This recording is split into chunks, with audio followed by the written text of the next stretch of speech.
لیلا نے میرا رقعہ پڑھ لیا ہوگا، وہ ضرور آدھی رات کے بعد میرا انتظار کرے گی۔ اگر میں نہ گیا تو اس کو سخت مایوسی ہوگی۔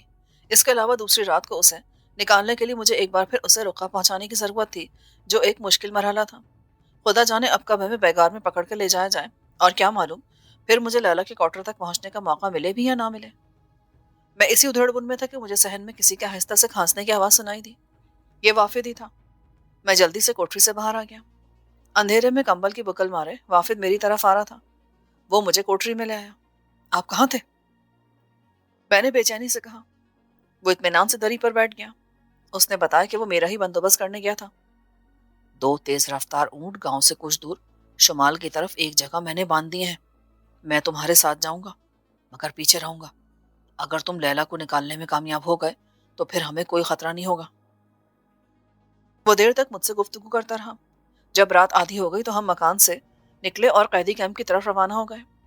صحرا کی تاریک رات میں چلتے چلتے جب ہمیں ایک جانب قیدی کیمپ کی روشنی اور دوسری طرف جہاز کے ڈھانچے کا ملبہ نظر آیا تو شیخ وافد وہیں ریت پر بیٹھ گیا۔ اس نے مجھے خنجر دیا اور آہستہ سے بولا، تم موت کے منہ میں جا رہے ہو، مگر محبت میں تمہیں ایسا ہی جرأت مندانہ قدم اٹھانا چاہیے تھا۔ جاؤ، میں یہاں بیٹھ کر تمہارے لیے دعا کروں گا۔ میں ریت پر رینگتا ہوا تباہ شدہ ڈھانچے میں آ گیا۔ یہاں دیوار کے سوراخ میں سے کیمپ کے عقبی حصے کا جائزہ لیا۔ کھمبے کی روشنی کافی فاصلے پر تھی اور لیلا کے کوارٹر کا عقبی حصہ نیم اندھیرے میں تھا۔ اتنے میں دو سپاہی باتیں کرتے، گشت لگاتے خاردار تاروں والی دیوار کے قریب سے گزر گئے۔ میں نے گڑھے کا منہ کھودا اور اس میں اتر گیا۔ پھر اللہ کو یاد کیا اور سرنگ میں گھس کر آگے کو رینگنے لگا۔ سرنگ میں دو سوراخوں کی وجہ سے تازہ ہوا برابر آ رہی تھی۔ میری رفتار اگرچہ سست تھی، مگر میں رکے بغیر آگے ہی آگے رینگتا چلا گیا۔ آخر ایک جگہ سرنگ ختم ہو گئی۔ ہاتھ اوپر کر کے میں نے سوراخ کے اوپر سے گھاس کو پرے ہٹایا، سر باہر نکال کر دیکھا۔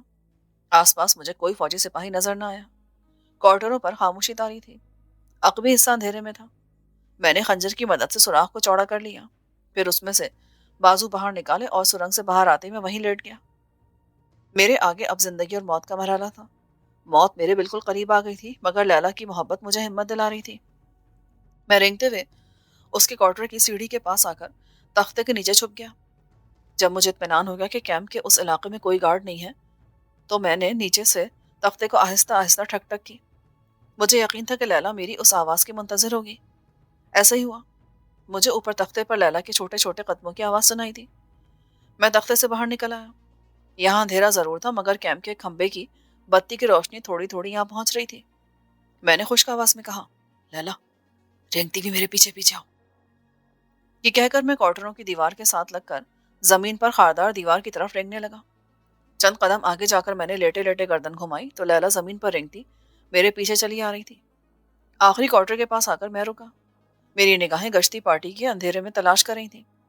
خاردار تاروں کی دیوار کی دوسری طرف دور مجھے دو انسانی سائے نظر آئے۔ لیلا کا چہرہ میرے پاؤں کے قریب تھا۔ میں نے ہاتھ پیچھے کر کے لیلا کو وہیں ساکت ہو جانے کا اشارہ کیا۔ ہم نے اپنے اپنے سر زمین پر رکھ دیے۔ اندھیرے میں سپاہیوں کے سائے خاردار تاروں کی دوسری طرف سے جب کافی آگے نکل گئے تو میں تیزی سے رینگتا ہوا گھاس کی ڈھیری کے پاس پہنچا۔ یہاں پہنچ کر میں نے اپنا سر پیچھے کیا۔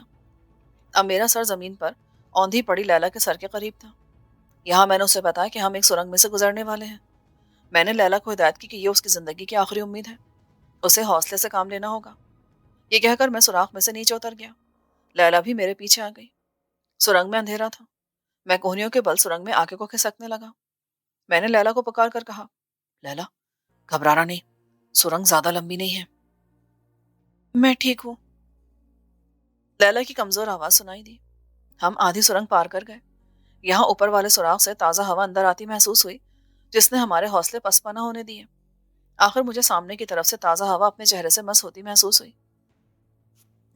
میں نے لیلا کو آواز دے کر کہا، سرنگ ختم ہو رہی ہے، گھبرانا مت۔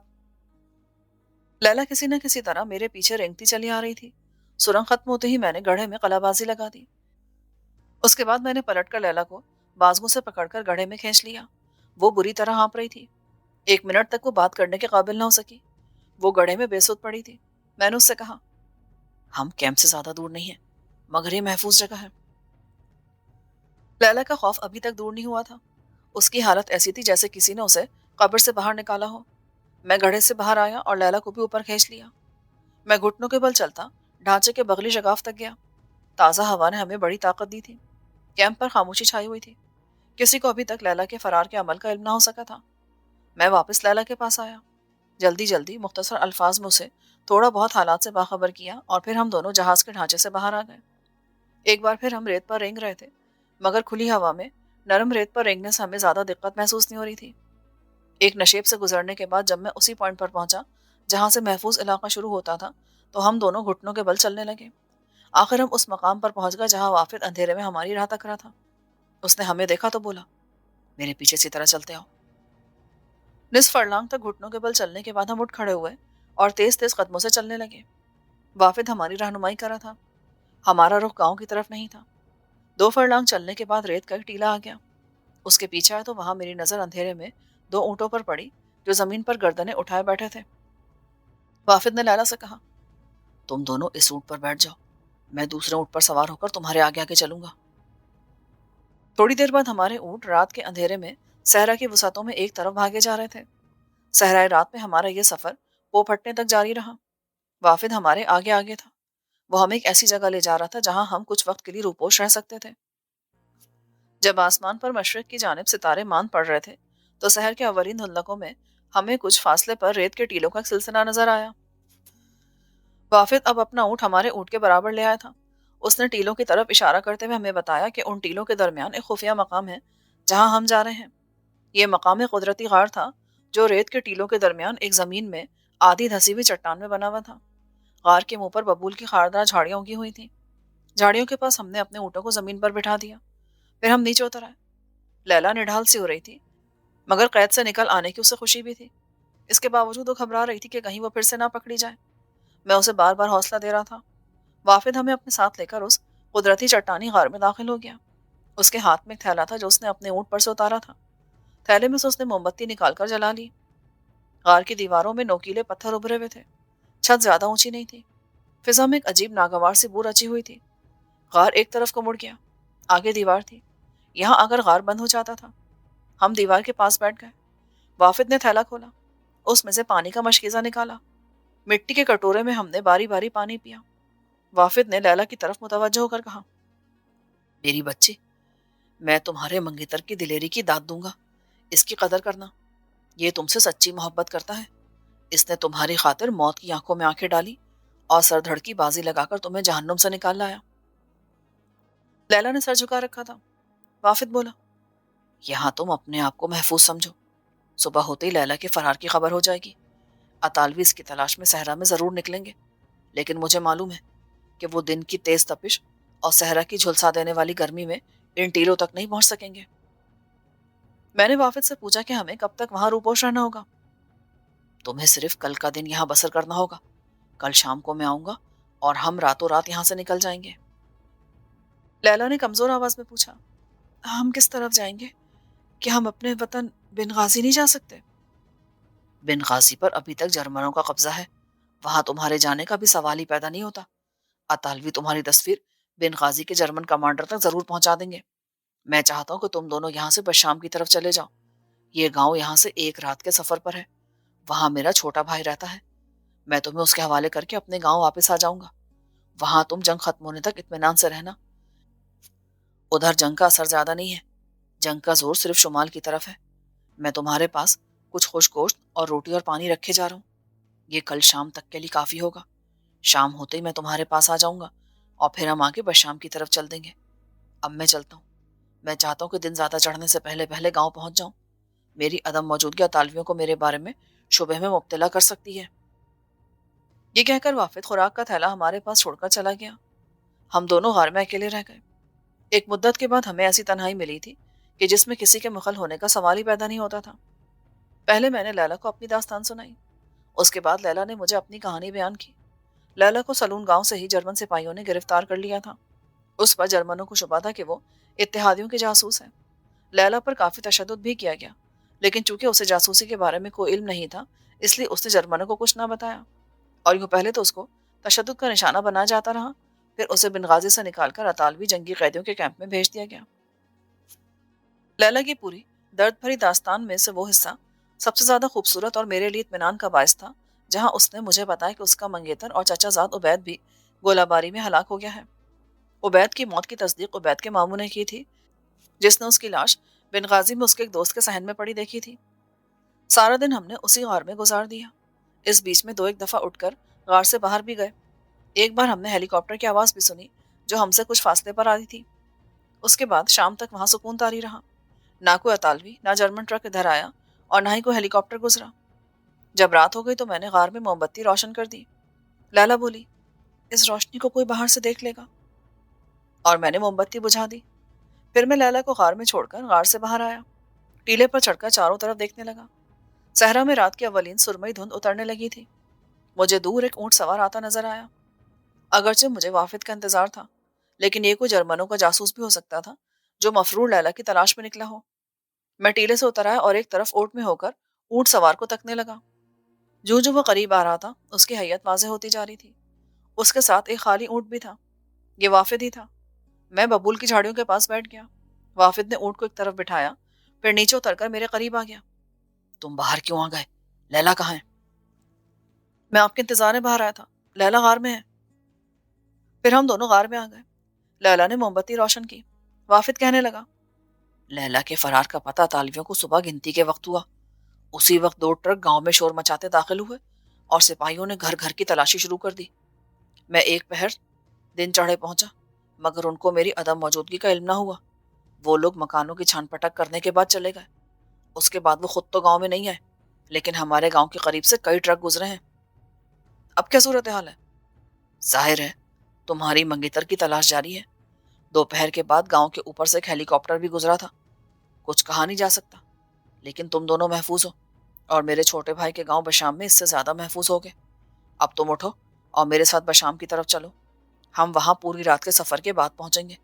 میں نے ایک آدمی اپنے چھوٹے بھائی کے گاؤں اپنا پیغام دے کر دوڑا دیا ہے۔ میں نے اسے صرف یہ پیغام دیا ہے کہ میں بیمار ہوں اور صبح اس کے پاس پہنچ رہا ہوں۔ ہمیں کیا اعتراض ہو سکتا تھا؟ میں اور لیلا اونٹ پر سوار ہو گئے۔ وافد بھی اپنے اونٹ پر بیٹھ کر صحرا کے سفر پر روانہ ہو گیا۔ ساری رات کا سفر تھا۔ راستے میں ہم نے 2 جگہوں پر قیام کیا۔ تھوڑی دیر رک کر پانی پیا، ذرا سستائے اور پھر سفر شروع کر دیا۔ صبح ہونے سے پہلے ہم وافد کے بھائی کے گاؤں پہنچ گئے۔ وافد نے اپنے بھائی کو ہمارے بارے میں سب کچھ سچ سچ بتا دیا۔ یہ گاؤں خشک پہاڑیوں کے درمیان واقع تھا اور اس کے ارد گرد ہرے بھرے کھیت، انگور، انجیر اور کھجور کے باغ تھے۔ بڑا پرفضا علاقہ تھا۔ کافی بڑا گاؤں تھا۔ 2-3 بڑی بڑی حویلیاں بھی تھیں۔ وافد کے چھوٹے بھائی بکر کا مکان گاؤں سے باہر انگور کے ایک باغ میں تھا۔ وہ اپنی خوبصورت بیوی اور بچوں کے ساتھ یہاں رہتا تھا۔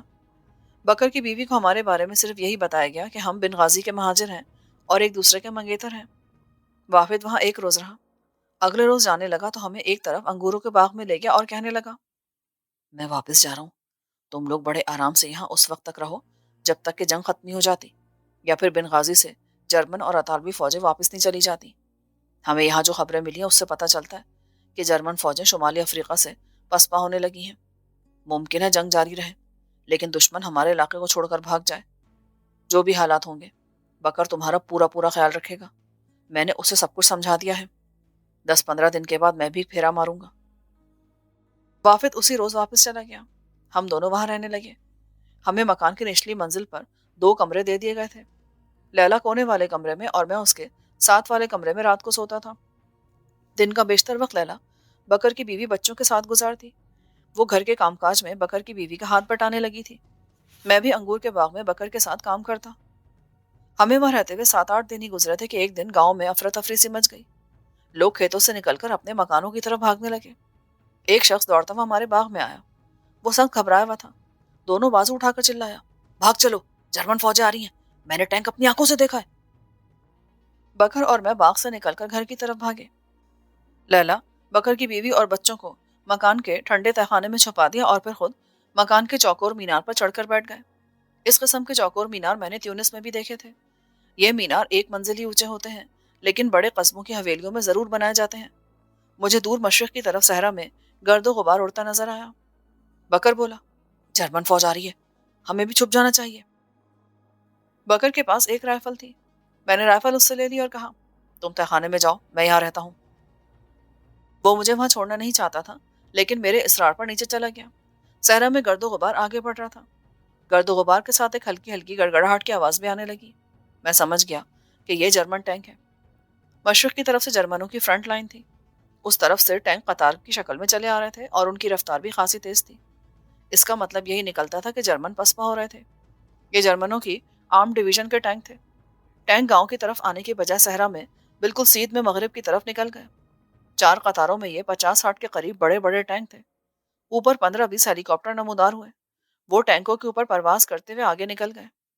ان جرمن ٹینکوں سے اس خبر کی تصدیق ہو گئی کہ جنرل رومیل کی فوجیں شمالی افریقہ سے پیچھے ہٹ رہی تھیں۔ اتحادیوں کا دباؤ شدید ہو گیا تھا۔ یہ صورتحال میرے لیے خوش آئند تھی۔ اگر شمالی افریقہ سے جرمن فوج نکل جاتی ہے تو ہم واپس بن غازی جا سکتے تھے۔ میں نے تہخانے میں جا کر سب کو بتایا کہ جرمن فوجیں پسپا ہو رہی ہیں۔ انہیں یقین نہیں آیا، مگر جب میں نے انہیں بتایا کہ میں نے ہیلی کاپٹر پر نازی پارٹی کا نشان اپنی آنکھوں سے دیکھا ہے تو بکر خاموش ہو گیا۔ لیلا کو یقین آ گیا۔ وہ جانتی تھی کہ میں اتحادی فوج میں رہ چکا ہوں اور جنگی نقل و حرکت سے واقف ہوں۔ ہم لوگ تہخانے سے باہر نکل آئے۔ جرمن ٹینکوں کا دوسرا دستہ صحرا میں سے گزرا تھا۔ یہ ٹینک کافی بڑی تعداد میں تھے۔ ان کی رفتار بھی بہت تیز تھی اور وہ صحرا میں بکھر کر چل رہے تھے۔ جب گاؤں کی طرف کسی ٹینک نے رخ نہ کیا تو لوگوں کا خوف دور ہو گیا اور وہ مکانوں کے باہر اور چھتوں پر کھڑے ہو کر ٹینکوں کو تیز رفتاری سے صحرا میں گزرتے دیکھنے لگے۔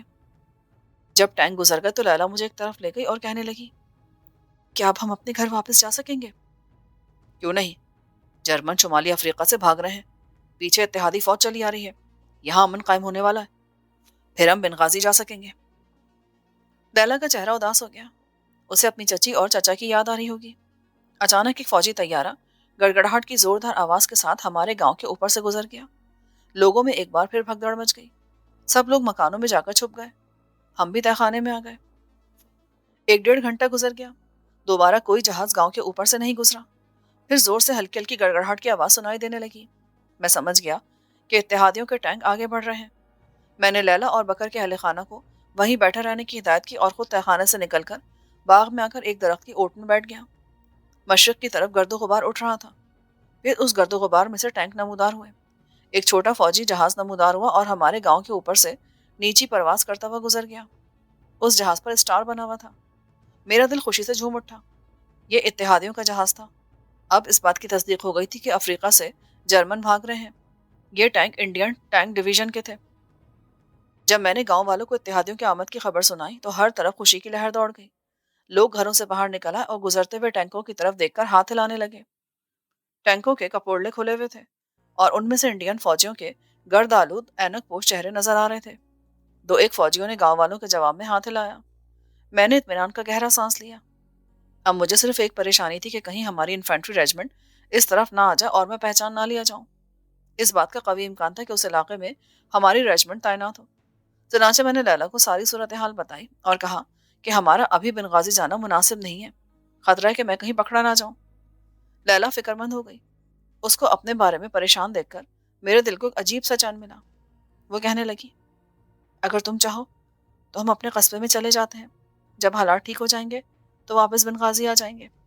میں اپنے آبائی مکان کو پھر سے تعمیر کرنا چاہتی ہوں، میں وہیں رہوں گی۔ کیوں نہیں؟ ہم اس مکان کو دوبارہ بنائیں گے، لیکن کچھ وقت ہمیں بن غازی سے دور ہی رہنا ہوگا۔ اس روز شام تک گاؤں میں یہ خبر پھیل گئی کہ جرمن اور اطالوی فوجوں کو شکست ہو گئی ہے، تبروک اور بن غازی خالی ہو گیا ہے۔ ہمارے سامنے اب کوئی خطرہ نہیں تھا۔ دوسرے روز دوپہر کے بعد میرا ساتھی اور مشفق وافد بھی آ گیا۔ وہ بڑا خوش تھا۔ آتے مجھ سے بغل گیر ہوا اور بولا، جرمن بھاگ گئے ہیں، جنگی کیمپ کی ساری عورتیں آزاد ہو گئی ہیں، اب تم لوگ بن غازی جا سکتے ہو۔ مزید 3 دن ہم اسی گاؤں میں رہے، پھر یہاں سے ایک قافلے میں شامل ہو کر سلون گاؤں کی طرف روانہ ہو گئے۔ 4 دن کے سفر کے بعد ہم سلون آ گئے۔ یہاں سے ہم نے دوسرا قافلہ پکڑا اور اس قصبے میں آ گئے جہاں لیلا کے رشتہ دار رہتے تھے۔ یہاں میری اور لیلا کی شادی ہو گئی۔ ہم نے 1 مہینہ اسی قصبے میں گزارا اور اس کے بعد میں اکیلا بن غازی آیا۔ شہر میں اتحادیوں کی مقبوضہ ریجمنٹیں بھی واپس جا چکی تھیں۔ میں واپس چلا گیا، لیلا کو ساتھ لیا اور بن غازی آ گیا۔ ہم نے لیلا کے مکان کو اثر نو تعمیر کیا اور ہماری نئی زندگی شروع ہو گئی۔ لیلا نے مجھے زندگی کی مسرتوں سے مالا مال کر دیا تھا۔ اس کے ساتھ اس کہانی صحرا کے چاند کا اختتام ہوتا ہے۔ آپ کو یہ کہانی کیسی لگی؟ کامنٹ کر کے ضرور بتائیے گا۔